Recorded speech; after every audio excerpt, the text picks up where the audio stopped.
Authorities have flung into action with house-to-house survey, disinfecting campaign and screening of local population after an Air Force personnel was found to be infected with Zika virus in Kanpur district of India's northern Uttar Pradesh state that is already battling the dengue menace.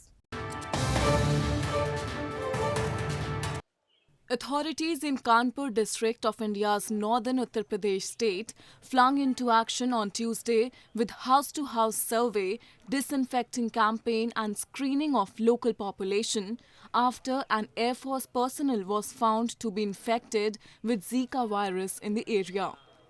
The surrounding area was declared a containment zone and authorities sprayed disinfectant at public places as well as the inside houses. At least 22 people who came in contact with the infected person were tested and turned out to be negative for Zika virus infection in a relief for the locals. 22 sample भेजे गए थे जिनका result आ गया, जो negative आए सारे 9 sample और भेजे गए, उनका शाम तक रिजल्ट आ जाएगा। अभी इस तरह का कोई और केस सामने नहीं आया है और लगातार उस सर्वे में और ये 15 दिन तक हमारी एक्टिविटी शुरू रहेगी, सोर्स रिडक्शन की भी और हाउस टू हाउस सर्वे के भी और स्क्रीनिंग की भी।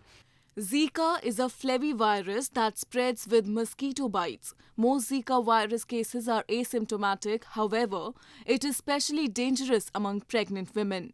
There is no known cure or vaccine for the Zika virus, and the treatment largely focuses on dealing with symptoms that include fever, rash, or arthralgia.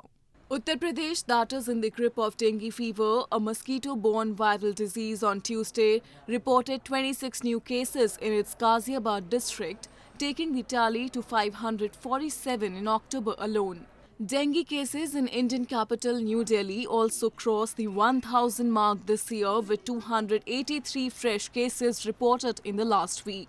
Dengue fever is common in South Asia, especially during the monsoon season, and there is no specific treatment. But with early detection and access to proper medical care, fewer than 1% of sufferers die from the disease.